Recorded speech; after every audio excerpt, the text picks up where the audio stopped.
എന്ന് പറഞ്ഞു കഴിഞ്ഞാൽ ഈ വലിയ പ്രോജക്റ്റ് കേരളത്തിൽ ഇത്രയും വലിയ പ്രോജക്റ്റ് ഇല്ല. ഫൈനലി അതിനൊരു തീരുമാനമാകാതെ ഡോക്ടർ വേണു ചീഫ് സെക്രട്ടറി ആയിരിക്കുമ്പോഴത്തേക്കും അദ്ദേഹം പ്രത്യേക ഇനിഷ്യേറ്റീവ് എടുത്തിട്ടാണ് 1 വീക്കിനകത്ത് ഈ പ്രശ്നം തീർക്കണമെന്ന് പറഞ്ഞ് പ്രത്യേകമായിട്ട് തീരുമാനം എടുത്ത് നമുക്ക് ആ തീരുമാനം നമ്മളിത് കാണിച്ചുകൊണ്ട് ഇവർ സൈബർ ഒഫൻസസ് ചെയ്തിരിക്കുന്നു, ഇനി ഫർദറായിട്ട് ചെയ്യാനുള്ള ചാൻസ് ഉണ്ട്. അതുപോലെ തന്നെ ഇവർ ചെയ്തിരുന്ന ററായിൽ പരാതി കൊടുക്കാനായിട്ട് സൈബർ മാനിപ്പുലേഷൻസ് നടത്തിയ കാര്യങ്ങളും ഇവർ നടത്തിയ പണം തിരിമറിയുടെ 58 lakhs കട്ടല്ലോ, ആ കാര്യം എല്ലാം ഉൾപ്പെടുത്തിക്കൊണ്ട് നമ്മൾ പോലീസ് സ്റ്റേഷനിൽ പരാതി കൊടുത്തു.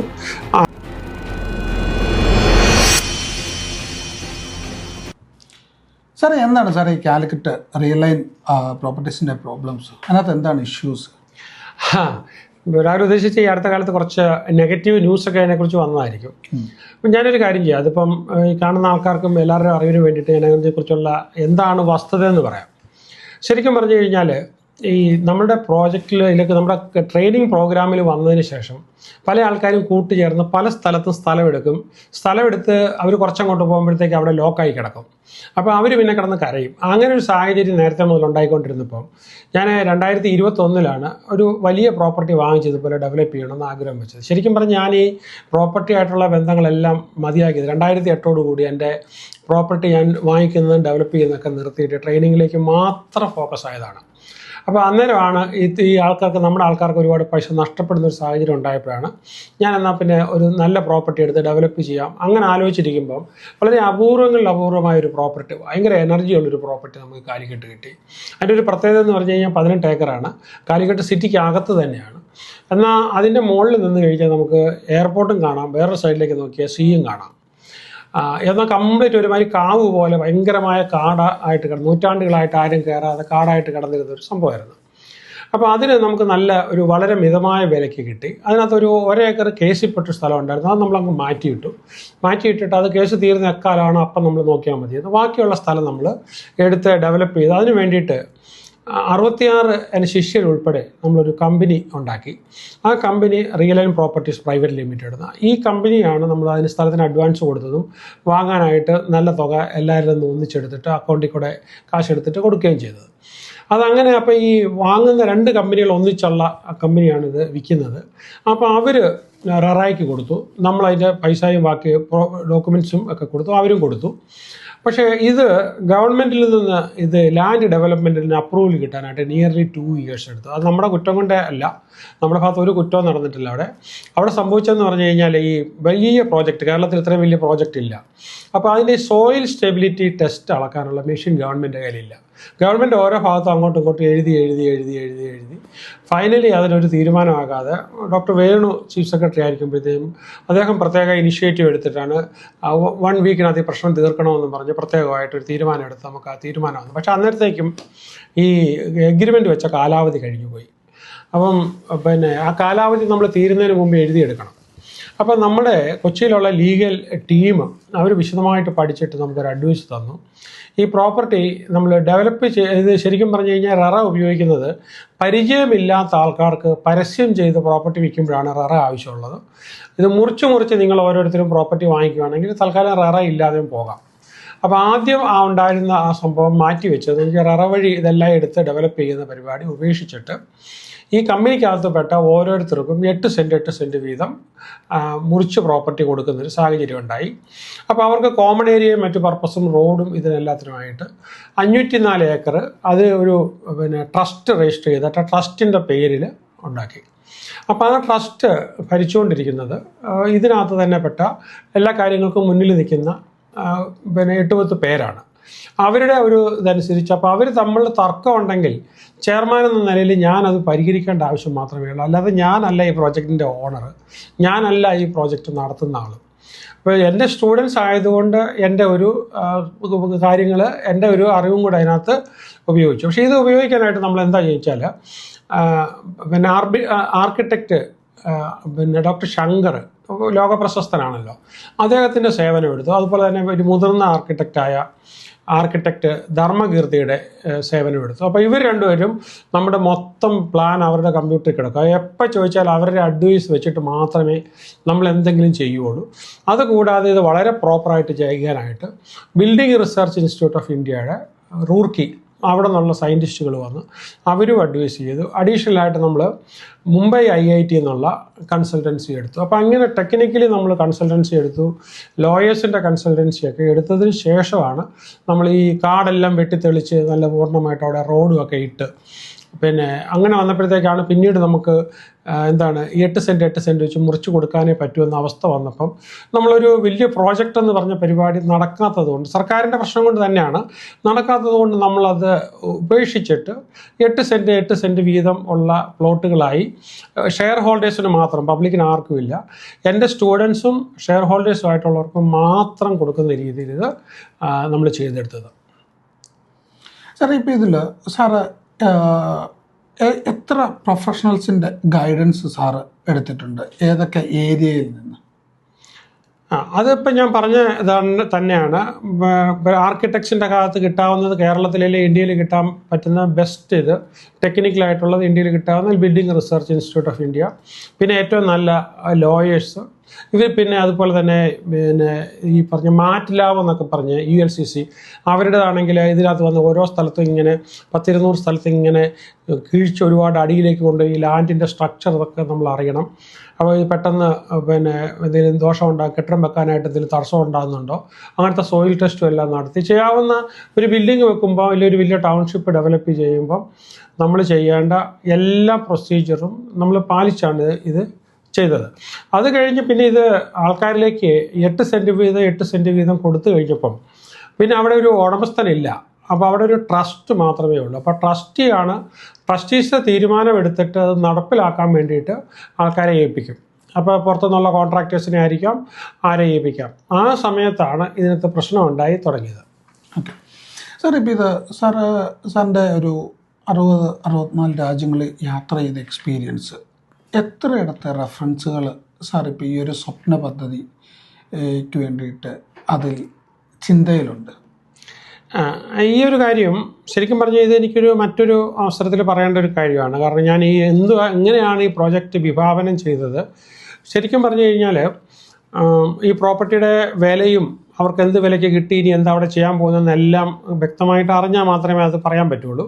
ശരിക്കും പറഞ്ഞാൽ ഞാൻ ഭാവനയെ കണ്ടിരുന്ന ഒരു 5 സ്റ്റാർ ഹോട്ടലും അതുപോലെ തന്നെ അവിടെ ഒരു പാർപ്പിട സമുച്ചയം, അതായത് ഒരു അപ്പാർട്ട്മെൻറ്റ് സമുച്ചയം, അതുപോലെ തന്നെ 115 വില്ലകൾ, പിന്നെ അതിനോടുകൂടി അടുത്ത് വേറെ പ്രോപ്പർട്ടി എടുത്ത് വയസ്സായി വരുന്നവർക്ക് വേണ്ടിയിട്ട് സീനിയർ ലിവിങ് സ്പേസ്, അതുകൂടാതെ നമ്മൾ ഡിജിറ്റൽ സ്റ്റുഡിയോ, അതായത് സിനിമാ നിർമ്മാണത്തിന് വേണ്ടിയിട്ടുള്ളത്, പിന്നെ ഒരു ഇൻ്റർനാഷണൽ സ്കൂള്, ഇങ്ങനെയൊക്കെയുള്ള ഒരുപാട് കാര്യങ്ങളൊക്കെ ഉൾപ്പെടെയാണ് നമ്മളിത് ചെയ്തുകൊണ്ടിരുന്നത്. പക്ഷേ ഇവിടെ അതിനൊരു തടസ്സം പറ്റിയ എന്താണെന്ന് ചോദിച്ചു കഴിഞ്ഞാൽ, ഈ പണിയിക്കാനായിട്ട് നമ്മൾ പുറത്തുനിന്ന് കോൺട്രാക്ടേഴ്സിനെ കൊണ്ടുവന്ന് പണിയിക്കാനായിട്ട് തീരുമാനമെടുത്തപ്പം നമ്മുടെ ഒരു ട്രസ്റ്റിയും അതോടൊപ്പം തന്നെ കമ്പനിയിൽ തൽക്കാലം ആവശ്യത്തിന് വേണ്ടി വെച്ചൊരു ഡയറക്ടറുമായ അയാൾ പറഞ്ഞു അയാൾക്ക് പരിചയമുള്ള ആൾക്കാരുണ്ട്, അയാൾ വഴി ചെയ്താൽ മതി എന്ന് പറഞ്ഞുകൊണ്ട് അദ്ദേഹം ആളെ കൊണ്ടുവന്ന് അങ്ങനെ അവസാനം കോൺട്രാക്റ്റ് അങ്ങേരുടെ പേരിൽ കൊടുത്തു, പണിയൊക്കെ ആരംഭിച്ചു. ഇപ്പോൾ റോഡെല്ലാം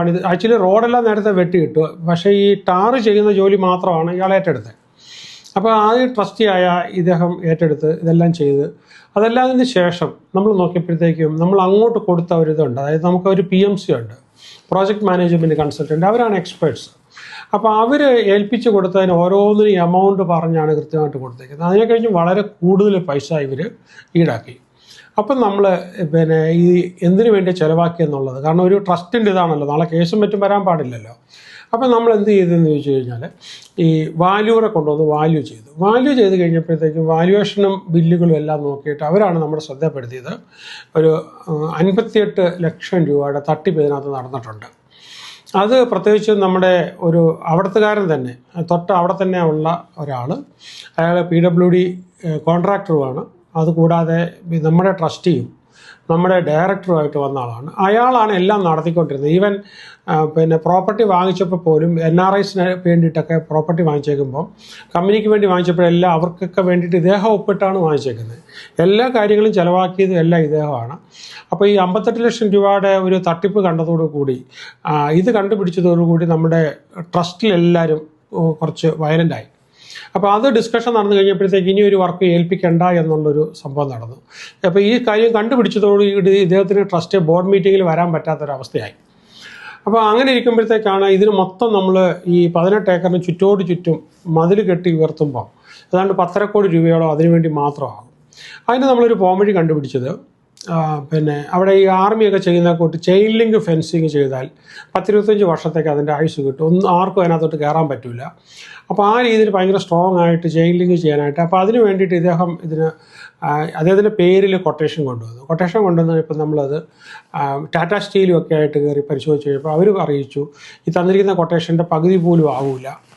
അങ്ങനെ നമ്മൾ ട്രസ്റ്റിൻ്റെ മേൽനോട്ടത്തിൽ നമ്മൾ ആൾക്കാരെ വെച്ച്, തൊഴിലാളികളെ വെച്ച് നമ്മളത് കംപ്ലീറ്റ് ഫെൻസ് ചെയ്ത് കംപ്ലീറ്റ് ചെയ്തു.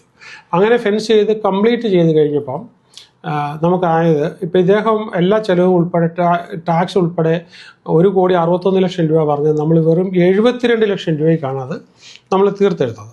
അപ്പോൾ അതുകൂടെ ആയിക്കഴിഞ്ഞപ്പോഴത്തേക്കും പിന്നെ ട്രസ്റ്റിലെല്ലാവരും പറഞ്ഞു ഇനി ഒരു വർക്കും ഏൽപ്പിച്ച് കൊടുക്കേണ്ട കാര്യമില്ല. പക്ഷേ അതോടുകൂടി ഇദ്ദേഹം അങ്ങ് പിണങ്ങി. അപ്പം അങ്ങനെ പിണങ്ങി വന്നു കഴിഞ്ഞപ്പോഴത്തേക്കാണ് ഇദ്ദേഹം മാത്രമല്ല, ഇദ്ദേഹത്തിൻ്റെ കൂടെ സിഡ്കോയ്ക്കൊക്കെ വേണ്ടി വർക്ക് ചെയ്യുന്ന ഒരുപാട് പിന്നെ കോൺട്രാക്റ്റൊക്കെ ചെയ്ത് കൊടുക്കുന്ന ഒരാളുണ്ട്. അപ്പോൾ അയാളുമുണ്ട്, വേറെ 2 പേരുമുണ്ട്, അവരും കോൺട്രാക്ടേഴ്സാണ്, അവരുമുണ്ടെന്നുള്ളത് നമ്മൾ കണ്ടെത്തുന്നത്. 4 പേര് കൂടി ഈ പറഞ്ഞ മൊത്തം ഈ 115 പ്ലോട്ടുകളുള്ളതിനകത്ത് 4 പേരാണ് ഈ പ്രശ്നം ഉണ്ടാക്കിക്കൊണ്ടിരിക്കുന്നത്. 4 പേര് കൂടി വല്ലാത്ത പ്രശ്നം ഉണ്ടാക്കി. അപ്പോൾ അവരെന്ത് ചെയ്തെന്ന് വെച്ച് കഴിഞ്ഞാൽ, ഈ റിയലൈൻ്റെ ശരിക്കും പറഞ്ഞു കഴിഞ്ഞാൽ പ്രോപ്പർട്ടി അവിടെ വിൽക്കാനില്ല, എല്ലാ അംഗങ്ങൾക്കും മാത്രം കൊടുത്തു കഴിഞ്ഞതാണ്. അപ്പോൾ ഇതിൻ്റെ പിന്നെ സോഷ്യൽ മീഡിയ പേജൊക്കെ കിടക്കും. അപ്പോൾ ഈ നമുക്ക് സോഷ്യൽ മീഡിയ പേജ് കിടക്കുകയാണെങ്കിൽ അതിൻ്റെ അടിയിലേക്ക് ആർക്ക് വേണമെങ്കിൽ പോയി എഴുതി ചേർക്കുകയോ ഡിലീറ്റ് ചെയ്യുകയോ ചെയ്യാൻ പറ്റും. അപ്പോൾ ഇവരെന്ത് ചെയ്യുന്നത് വെച്ച് കഴിഞ്ഞാൽ വളരെ വ്യാജമായിട്ട് പ്രോപ്പർട്ടി വിൽക്കാനുണ്ട്, വിൽപ്പന വിലയൊക്കെ കാണിച്ചുകൊണ്ട് ഇവർ തന്നെ എന്താ പരസ്യം കൊടുത്തതെന്നാണ് പറയപ്പെടുന്നത്. എനിക്ക് കാണാൻ പറ്റിയിട്ടില്ല. അങ്ങനെ അതിനകത്തോട്ട് അവർ സോഷ്യൽ മീഡിയയിലൂടെ അവർ പിന്നെ നമ്മുടെ പേജിനകത്തോട്ട് കമൻറ്റ് രൂപത്തിൽ അപ്ലോഡ് ചെയ്തു. അതുകൂടാതെ നമ്മളൊരു സാമ്പിൾ വീഡിയോ അവിടെ ചെയ്തത്, അത് വീഡിയോ കംപ്ലീറ്റ് ആയിരുന്നില്ല, പ്രിവ്യൂ ആയിട്ട് നമുക്ക് ഒരു ആൾ ചെയ്ത് തന്നെ നമ്മളത് വേണ്ടാന്ന് പറഞ്ഞ് റിജക്റ്റ് ചെയ്തൊരു വീഡിയോ, അവിടെ പ്രോപ്പർട്ടി വിൽക്കാനുണ്ടെന്ന് പറഞ്ഞൊരു സംഭവം അത് ചെയ്തത്. അത് നമ്മുടെ അറിവോ നമ്മുടെ സമ്മതമൊന്നും ഇല്ലാതെ തന്നെ ആ പ്രിവ്യൂ എന്നുള്ള പടം ഉൾപ്പെടെയുള്ള സംഭവം എടുത്തിട്ട് അതെവിടെ അപ്ലോഡ് ചെയ്യപ്പെടുന്നു എന്ന് പറയപ്പെടുന്നു. അതുമായിട്ട് ഇവർ പോയി ററയിൽ കള്ളപ്പരാതി കൊടുത്ത് പല വിധത്തിൽ അവർ കള്ളപ്പരാതി കൊടുത്ത് ററയെ ശക്തമായിട്ട് ഫോഴ്സ് ചെയ്തു. അങ്ങനെ ററ ഒരു നിവൃത്തിയില്ലാതെ, കാരണം നമ്മൾ ചെയ്തുകൊണ്ടിരുന്നത് എന്താണെന്ന് ററയോട് പറഞ്ഞ്, ററയുടെ ചെയർമാനോടൊക്കെ അന്ന് നേരത്തെ തന്നെ പറഞ്ഞുകൊണ്ടിരിക്കുന്നത് ഇതൊരു കോമൺ പ്രോഗ്രാമാണെന്നെല്ലാം അറിയിച്ചുകൊണ്ടിരിക്കുന്നതാണ്. അപ്പോൾ ററയെ കൊണ്ട് അവസാനം 1 കോടി രൂപ ഫൈൻ അടിപ്പിച്ചു. 1 കോടി രൂപ ഫൈൻ അടിക്കുക മാത്രമല്ല, ഫർദറായിട്ടുള്ള എല്ലാ ഡെവലപ്മെൻറ്റ് ആക്ടിവിറ്റീസും സ്റ്റേ ചെയ്യുകയും ചെയ്തു. ഇങ്ങനൊരു സാഹചര്യം ഉണ്ടായപ്പോഴത്തേക്കും നമ്മൾ ഇതിനെ ചോദ്യം ചെയ്തുകൊണ്ട് ററ അപ്പലറ്റ് ട്രൈബ്യൂണൽ കൊച്ചിയിലുണ്ട്, ഹൈക്കോടതി ജഡ്ജ് ആണ് അതിൻ്റെ ഇൻചാർജ്. അപ്പം അവിടെ നമ്മൾ ഇതിനെ ചാലഞ്ച് ചെയ്ത് കഴിഞ്ഞപ്പോൾ ഏതാനും ദിവസം കഴിഞ്ഞപ്പോഴത്തേക്കും ഈ 4 പേരും വന്ന് അവരുടെ സ്വന്തം പോക്കറ്റിൽ നിന്ന് പൈസ ചിലവാക്കി അവർ വന്ന് അതിനെ ററയുടെ സൈഡിൽ ചേർന്നുകൊണ്ട് ഫൈൻ ഒരു വിധത്തിലും റിലാക്സ് ചെയ്യരുത്, ഈ ശിക്ഷയായിട്ട് മുന്നോട്ട് തന്നെ പോകണം, ററ അവിടെ നടപ്പിലാക്കണം എന്ന് പറഞ്ഞുകൊണ്ട് അവർ റിട്ട് കൊടുത്തു. റിട്ടല്ല, അവർ പിന്നെ കൗണ്ടർ കൊടുത്തു. അവർ ററയുടെ കൂടെ പിന്നെ ഇംപ്ലീഡ് ചെയ്തു. അത് കഴിഞ്ഞ് അവർ ഹൈക്കോടതിയിൽ കൊടുത്തു. അപ്പോൾ അതുമായിട്ട് ശരിക്കും പറഞ്ഞു കഴിഞ്ഞാൽ അവിടെ മൊത്തം വരുന്ന 32 കേസുകളാണ് ഈ 4 പേര് കാരണം ററയും ഹൈക്കോടതിയായിട്ട് നമുക്ക് ഫൈറ്റ് ചെയ്ത്, എന്നിട്ടും അവർക്ക് അനുകൂലമായിട്ട് ഒരു വിധിയും ഇന്നേ വരെ അവിടെ നിന്ന് കിട്ടിയിട്ടില്ല. അപ്പോൾ അത് കഴിഞ്ഞപ്പോഴത്തേക്കാണ് നമ്മൾ പിന്നെ നോക്കിയപ്പോഴത്തേക്കും അവരെന്ത് ചെയ്തതെന്ന് ചോദിച്ചു കഴിഞ്ഞാൽ, നമ്മൾക്കൊരു ഔദ്യോഗികമായിട്ടുള്ള ഒരു വാട്സപ്പ് ഗ്രൂപ്പുണ്ട്. ആ പേരിൽ ഒരു അല്പം മാറ്റം വരുത്തി, അതിൻ്റെ പേര് ഗ്രീൻ സിറ്റി LL എന്നാണ്. അതിന് പകരം അവർ പിന്നെ ഗ്രീൻ സിറ്റി ഇൻവെസ്റ്റേഴ്സ് വോയിസ് എന്ന് പറഞ്ഞ് മറ്റൊരു വാട്സപ്പ് ഗ്രൂപ്പ്. അപ്പോൾ ഈ ശരിക്കും പറഞ്ഞാൽ ഈ ഡാറ്റ പ്രൊട്ടക്ഷൻ ആക്ട് അനുസരിച്ച് ഒരു ഗ്രൂപ്പിൽപ്പെട്ട ആ ഗ്രൂപ്പിൽ ഇട്ടേക്കുന്ന ആൾക്കാരുടെ നമ്പറുകളൊന്നും സ്റ്റീൽ ചെയ്യാൻ പാടില്ല, എടുക്കാൻ പാടില്ല. അത് ഓതറൈസ്ഡ് യൂസ് മാത്രമേ പാടുള്ളൂ. അത് വലിയ കുറ്റമാണ്. അപ്പോൾ ഈ നമ്പറുകളെല്ലാം ഇവരെടുത്തുകൊണ്ട് പോയിട്ട് ഇവർ വേറൊരു വാട്സപ്പ് ഗ്രൂപ്പ് ഉണ്ടാക്കി അതിലൂടെ ഈ പ്രോജക്റ്റിന് എതിരായിട്ട് എല്ലാ ദിവസവും ഇങ്ങനെ 100 കണക്കിനെണ്ണം ഇങ്ങനെ പറഞ്ഞുകൊണ്ടിരിക്കുകയാണ്.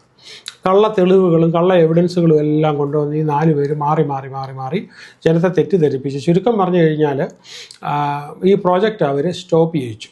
അപ്പോൾ ഇങ്ങനെ ശരിക്കും പറഞ്ഞു കഴിഞ്ഞാൽ ഒട്ടും മുന്നോട്ട് പോകാൻ പറ്റത്തില്ലാത്ത രീതിയിൽ, കാരണം ഇത്രയും പേരും ആ കൺഫ്യൂഷനിലായി. അങ്ങനെ വന്നു കഴിഞ്ഞപ്പോഴത്തേക്കാണ് നമ്മളിത് കാണിച്ചുകൊണ്ട് ഇവർ സൈബർ ഒഫൻസസ് ചെയ്തിരിക്കുന്നു, ഇനിയും ഫർദറായിട്ട് ചെയ്യാനുള്ള ചാൻസ് ഉണ്ട്. അതുപോലെ തന്നെ ഇവർ ചെയ്തിരുന്ന ററായിൽ പരാതി കൊടുക്കാനായിട്ട് സൈബർ മാനിപ്പുലേഷൻസ് നടത്തിയ കാര്യങ്ങളും ഇവർ നടത്തിയ പണം തിരിമറിയുടെ 58 lakhs കട്ടല്ലോ, ആ കാര്യം എല്ലാം ഉൾപ്പെടുത്തിക്കൊണ്ട് നമ്മൾ പോലീസ് സ്റ്റേഷനിൽ പരാതി കൊടുത്തു. ആക്ഷൻ വരുന്നില്ല. അത് കഴിഞ്ഞ് നമ്മൾ കമ്മീഷണർക്ക് പരാതി കൊടുത്തു, ആക്ഷൻ വരുന്നില്ല. അത് കഴിഞ്ഞപ്പോഴത്തേക്കും നമ്മൾ കാലിക്കറ്റ് ചീഫ് ജുഡീഷ്യൽ മജിസ്ട്രേറ്റിന് മുന്നിൽ ഈ കേസ് കൊണ്ടു കൊടുത്തു. അപ്പോൾ അത് കാര്യങ്ങളെല്ലാം പഠിച്ച് മൊഴി രേഖപ്പെടുത്തി, സാക്ഷികളെയും വിശദമായിട്ട് മൊഴി രേഖപ്പെടുത്തിയിട്ട് ഈ കേസ് അന്വേഷിക്കാനായിട്ട് CJMന്റെ ഉത്തരവ് വന്നു. ആ ഉത്തരവ് വന്നു കഴിഞ്ഞപ്പോഴത്തേക്കും ഈ 4 പേരുടെയും പേരിൽ FIR ഇട്ട് കേസെടുത്തു. അപ്പോൾ ഈ 4 പേരും പോയി മുൻകൂർ ജാമ്യം, സെഷൻസ് കോടതിയിൽ പോയി മുൻകൂർ ജാമ്യം എടുത്ത് ആഴ്ച 2 ദിവസം പോലീസ് സ്റ്റേഷനിൽ വന്ന് ഹാജരായിക്കൊള്ളാം എന്നും അതുപോലെ തന്നെ ഇനിയും കുഴപ്പങ്ങളൊന്നും ഉണ്ടാകത്തില്ല എന്നുള്ളൊരു ഗ്യാരണ്ടിയോടുകൂടി അവർ അവിടെ എഴുതി കൊടുത്ത് അവരവിടെ നിന്ന് ജാമ്യം കിട്ടിയവർക്ക്. ജാമ്യം കിട്ടിക്കഴിഞ്ഞിട്ട് അവരെന്താ ചെയ്തതെന്ന് ചോദിച്ചാൽ അവർ വീണ്ടും നേരെ CJMൽ കൊണ്ടുപോയി ഒരു പരാതി കൊടുത്തു. CJMൽ ഒരു പരാതി കൊടുത്തത് അതായത് ഈ പ്രോപ്പർട്ടിക്ക്, അവരുടെ പ്രോപ്പർട്ടിക്ക് അവർ എത്ര രൂപ സ്പെൻഡ് ചെയ്തിട്ടുണ്ടോ ആ സ്പെൻഡ് ചെയ്തേക്കുന്നത് മുഴുവൻ തട്ടിപ്പാണെന്ന് പറഞ്ഞുകൊണ്ടാണ്. അപ്പോൾ അത് 28 ലക്ഷം രൂപ അവർ ഈ പ്രോപ്പർട്ടിക്ക് വേണ്ടിയിട്ട് ലാൻഡ് രജിസ്റ്റർ ചെയ്ത് കിട്ടാൻ അവർ ലാൻഡിൻ്റെ വില ഉൾപ്പെടെ കൊടുത്തിട്ടുണ്ടെങ്കിൽ അത് തട്ടിപ്പാണ് എന്നും പറഞ്ഞിട്ടാണ് അവർ ഒരു ഇത് കൊടുത്തിരുന്നത്. അപ്പോൾ അത് കൊടുത്തു കഴിഞ്ഞപ്പോഴത്തേക്കും CJMന് വേറെ നിവൃത്തിയില്ല. CJM അത് അന്വേഷിക്കാൻ പറഞ്ഞിട്ട് പോലീസിന് റിപ്പോർട്ട് ചെയ്തു. അപ്പോൾ അവിടെ പ്രൊസീജിയർ അനുസരിച്ച് പോലീസ് FIR ഇടും. FIR ഇട്ടിട്ട് ഇത് അന്വേഷിച്ചിട്ട് ഇതിനകത്ത് കഴമ്പൊന്നും ഇല്ലെങ്കിൽ കേസില്ല എന്നും പറഞ്ഞിട്ട് നിലനിൽക്കുന്നതല്ല എന്ന് പറഞ്ഞിട്ട് കോടതിയെ തിരിച്ചറിയിക്കും. ഇതാണ് സാധാരണ രീതിയിൽ പോലീസ് ചെയ്യേണ്ടത്. അങ്ങനെ ഈ FIR ഇട്ട് കഴിഞ്ഞപ്പോഴത്തേക്കും പോലീസ് സൈറ്റിൽ കയറിയിട്ട് ഈ FIR എടുത്തിട്ട് കോഴിക്കോടത്തെ എല്ലാ പത്രക്കാർക്കും ഈ FIR കൊടുത്തിട്ട് വ്യക്തിപരമായിട്ട് ഡോക്ടർ PP വിജയനെതിരെ തട്ടിപ്പിന് കേസ് രജിസ്റ്റർ ചെയ്തുവെന്ന് എല്ലാ പത്രത്തിലും വന്നു. അപ്പോൾ അങ്ങനെ വന്നതോടുകൂടി എന്താണെന്ന് വെച്ചാൽ ഈ ഒരു ടൗൺഷിപ്പിനെ കൊന്നതിന് തുല്യമായി, സ്റ്റോള് ചെയ്തതിന് തുല്യമായി. പക്ഷേ ജനം സത്യം അറിയണമല്ലോ. സത്യം മറക്കുമ്പോഴത്തേക്കും ഈ പ്രോജക്റ്റിന് ശരിക്കും പറഞ്ഞു കഴിഞ്ഞാൽ കോഴിക്കോട് സിറ്റിയുടെ നടുക്കുള്ള സ്ഥലമാണ്, ഏറ്റവും ഡെവലപ്മെൻറ്റ് നടന്നുകൊണ്ടിരിക്കുന്ന സ്ഥലമാണ്. അവിടെ ഇവർക്ക് ഓരോരുത്തർക്കും 8 സെൻറ്റ് സ്ഥലം വെച്ച് ഈ കമ്പനിയിൽപ്പെട്ട ആൾക്കാർക്ക് എഴുതി കൊടുക്കുമ്പോൾ കമ്പനിയുടെ ഷെയറുകൾ തിരിച്ചു വാങ്ങിച്ചു. എന്നിട്ടാണ് പ്രോപ്പർട്ടി കൊടുത്തത്. 36 പ്രോപ്പർട്ടി മാത്രം NRIs ആയിട്ടുള്ളവർക്ക് വേണ്ടി അത് മാത്രം കമ്പനിയുടെ പേരിൽ വാങ്ങിച്ചു. കാരണം പിന്നീട് അവർ വരുമ്പോൾ മാത്രമേ അവർക്കത് വീട് വെക്കുമ്പോൾ മാത്രമേ മാറ്റി കൊടുക്കേണ്ട കാര്യമുള്ളൂ. ബാക്കി പ്രോപ്പർട്ടി എല്ലാവർക്കും കൊടുത്തു കഴിഞ്ഞാൽ അവരുടെ ഷെയറും തിരിച്ചു വാങ്ങിച്ചു. അപ്പം അവർക്ക് ഷെയറില്ല, പ്രോപ്പർട്ടി ഉണ്ട്. അതിൻ്റെ പ്രോപ്പർട്ടിയുടെ വിലയെന്ന് പറഞ്ഞു കഴിഞ്ഞാൽ ഇപ്പോൾ ഈ 504 സെൻറ്റ് ട്രസ്റ്റിന് പേരിൽ വാങ്ങിച്ചു. ആ ട്രസ്റ്റിൽ വാങ്ങിച്ചത്, റോഡ് വെട്ടിയത്, ബാക്കി എല്ലാ അവിടെ ജലാശയങ്ങൾ നിർമ്മിച്ചത്, കുടിവെള്ള പദ്ധതികൾ കൊണ്ടുവന്നത്, ഇതെല്ലാം ഉൾപ്പെടെ മൊത്തം കണക്ക് കൂട്ടിയാൽ പോലും ഏതാണ്ട് 3,90,975 രൂപയാണ് ഒരു സെൻറ്റിനായിട്ടുള്ളത്, എല്ലാം ഉൾപ്പെടെ. അപ്പം ശരിക്കും പറഞ്ഞാൽ അവിടെ മാർക്കറ്റ് വിലയുടെ പകുതിയിൽ താഴെയാണ് ഇവർക്ക് ഓരോരുത്തർക്കും പ്രോപ്പർട്ടി കിട്ടിയിട്ടുള്ളത്. അത് അവരുടെ പേരിൽ ആബ്സല്യൂട്ടായിട്ട് കിട്ടി. അതുകൊണ്ടാണ് ഹൈക്കോടതിയിൽ കേസിരിക്കുമ്പോൾ ഹൈക്കോടതിയിലെ ജഡ്ജി ചോദിച്ചു, നിങ്ങൾ കാശ് കൊടുത്ത് നിങ്ങൾക്ക് പ്രോപ്പർട്ടി കിട്ടി, പ്രോപ്പർട്ടി കിട്ടിയത് കുറഞ്ഞു പോവുകയും അതിനകത്ത് കളിപ്പേര് വല്ലതും ഉണ്ടെങ്കിൽ ഒരു കാര്യം ചെയ്യാം, മുഴുവൻ പൈസയും 16% പലിശയോടുകൂടി നിങ്ങൾക്ക് തിരിച്ചു തരാനായിട്ട് ഇപ്പം തന്നെ ഉത്തരവിടാം. അവരുടെ വക്കീലിനോട് ചോദിക്കുക, നിങ്ങൾക്ക് പ്രോപ്പർട്ടി കിട്ടി. അപ്പോൾ അവർ പറഞ്ഞ റീഫണ്ട് വേണ്ട, പിന്നെ നിങ്ങൾക്ക് എന്താണ് കേസ്? നിങ്ങൾക്ക് പ്രോപ്പർട്ടി കിട്ടി, പ്രോപ്പർട്ടി നിങ്ങളുടെ പേരിൽ കിട്ടിക്കഴിഞ്ഞു, റോഡും എല്ലാം ഉള്ള പ്രോപ്പർട്ടിയാണ് നിങ്ങൾക്ക് കിട്ടിക്കഴിഞ്ഞു, അത് അവിടെയുള്ള വിലയുടെ പകുതിയിൽ താഴെയാണ് നിങ്ങൾക്ക് കിട്ടിയേക്കുന്നത്, പിന്നെ എന്ത് കേസാണ് നിലനിൽക്കുന്നതെന്നാണ് കോടതി ചോദിക്കുന്നത്, അവരുടെ വക്കീലിനോട് ചോദിക്കുന്നത്. അപ്പോൾ ഇവിടെ ഒരു കാര്യമെന്ന് പറഞ്ഞു കഴിഞ്ഞാൽ ഈ ഷെയറും സറണ്ടർ ചെയ്ത് പ്രോപ്പർട്ടിയും കിട്ടിക്കഴിഞ്ഞാൽ അവർക്ക് ഒരു കോടതിയിലും പോയി ഇതിനെതിരെ ഒരു കേസ് കൊടുക്കാൻ പറ്റത്തില്ല. കാരണം ഇതൊരു കമ്പനിയാണ്. ഈ കമ്പനിക്കകത്ത് ശരിക്കും പറഞ്ഞ NRIs അവർ വാങ്ങിച്ചിരിക്കുന്ന 36 പ്ലോട്ടുകളിൽ അവർക്ക് ഇപ്പോഴും ഷെയർ ഉണ്ട്. അത് ആ കമ്പനിയുടെ പേരിലാണ് വാങ്ങിച്ചിരിക്കുന്നത്, അവർക്ക് അവകാശമുണ്ട്. പക്ഷേ ഇപ്പം ഇതിൽ പറഞ്ഞ പ്രതികൾക്കൊന്നും ഒരു കേസിന് വേണ്ടിയിട്ട് പോകാനുള്ള അവകാശങ്ങളോ മറ്റൊന്നുമില്ല. അപ്പോൾ ഇവർക്ക് വളരെ ചീപ്പായിട്ട് ഏറ്റവും നല്ല പ്രോപ്പർട്ടി കിട്ടി. പക്ഷെ അവർക്ക് കിട്ടാതിരുന്നത് അവിടെ ഒരു 100-300 കോടി രൂപയുടെ പണി ഫ്യൂച്ചറിൽ വരും. ആ പണി മൊത്തം കൈയടക്കി വെച്ചുകൊണ്ടിരിക്കാനായിട്ട് അപ്പോൾ ഈ പ്രതികൾ കൂട്ടുചേർന്നുകൊണ്ട് ആ മാക്സിമം ആയിട്ട് ആലോചിച്ചു. അത് നടന്നില്ല, കള്ളം പിടിക്കപ്പെട്ടു. അപ്പോൾ അവരുടെ ഈഗോ നടപ്പിലാക്കാൻ വേണ്ടിയിട്ട് കൊടുത്ത കേസാണ്.